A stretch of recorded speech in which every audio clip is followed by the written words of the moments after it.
Hi, how are we? Hello, long time no see. So, hey, a lot of my videos are pre-recorded. If you haven't picked up on that, you haven't picked up on that. But this is me from like 4 or 5 days ago. So I figured I would do a 2025 recap, even though technically you guys haven't seen 2025 me yet.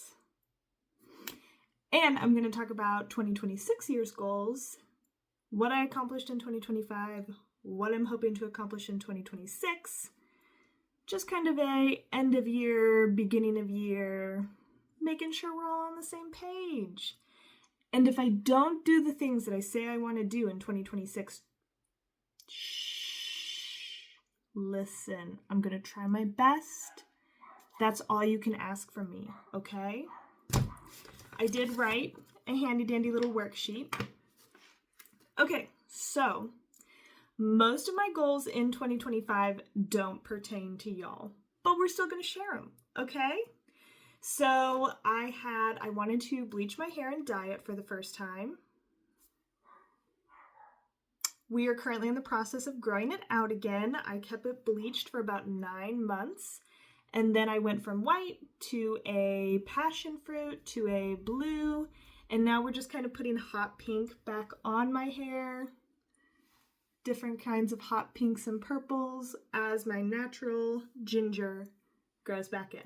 I do go to a salon. She does great. I love her to death. So also I cut my own bangs. So don't judge her skills by my bad choices at 11 p.m. at night.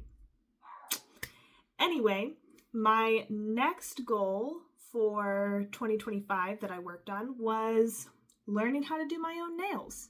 So I have really gotten into press-ons. I even got like materials to make my own press-ons. And I've made probably like 6 or 7 sets so far. And I got this stuff probably in like July or August. So really that's about 1 set per month the remainder of the year. I have not done as good of a job as doing my toes, like pedicures, but I can do it. I've done it like 3 or 4 times. I just haven't like built it into my routine yet. So I'm going to consider that a win as well. And then my final goal was to start a YouTube channel, which I actually started recording for this YouTube channel in May of 2024. And then I started posting in May of 2025. So most of what you guys have been seeing has been from 2024. And that's because I'm a planner. I don't know what to tell you guys. More so, I wanted to make sure I could commit to vlogging and talking about my crocheting and stuff. And it's always easier to edit videos when it's like past me versus me from 40 minutes ago. Because if I see my hair sticking up, I'm like, psh, silly, goofy little 2024 me. That was a whole year ago. But if it was yesterday me, I don't like it.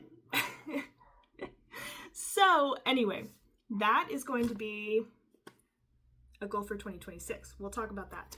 Bear with me. I'm not going to talk a whole ton about the projects that I did in 2025 because you guys haven't seen a lot of them yet.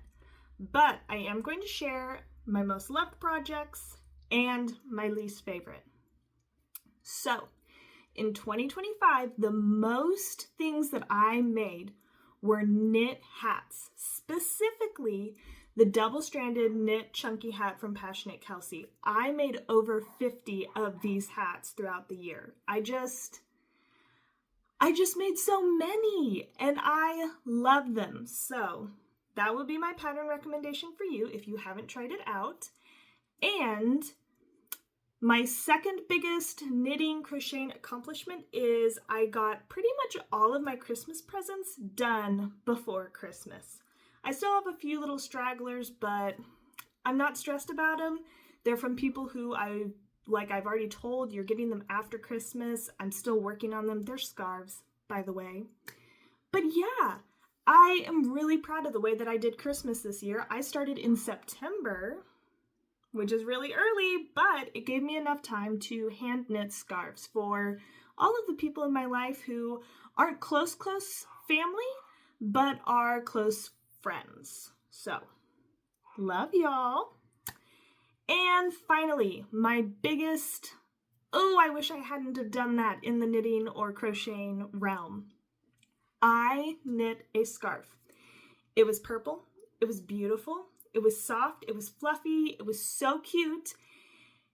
And I made it in such a way that no matter how much I tried to flatten it or straighten it or iron it, it just curled. I knit and purled. So one side looked knit, one side looked purled, and that's the wrong stitch for that kind of project. I didn't put a thick enough border on it, and it curled. And nothing I did could make it straighten. So finally, I actually ironed it, which you're not supposed to do with acrylic yarn. I ironed it, and it finally straightened out. But by that point, I had mixed so many bad emotions into it that I ended up not keeping the scarf for myself. So in 2026, I want to do a redo of that scarf for me in a different stitch, which I think I know which stitch I want to do now. I think I want to do a seed stitch. But anyway, that is my biggest mistake that I'm willing to admit to from 2025. All right, so goals for 2026. I want to make videos that are more current so that you guys are seeing current me more regularly. I want to do more than just vlogs, so I kind of want to do more like project-based videos every now and then. Not every video. We can't be holding that up to me, okay? We got to stick to the vlogs for the most part because those are easy and I can do those, and yeah. And finally, I really want to branch out into more short form content. I want to get into those reels, but I'm kind of scared of how to film those things, so my younger sister was like, you need to figure out how to film because you need to make those. And I'm like, listen to the 13-year-old, I guess. She probably knows what she's talking about. Anyway, for the most part, 2025 was a blast. I had a great time. It's not Christmas Day for me yet. I'm filming this a few days in advance, but I'm really excited for Christmas. I'm going to make another video where I talk about everything that I got for Christmas, and we'll see you soon. Yeah. Bye!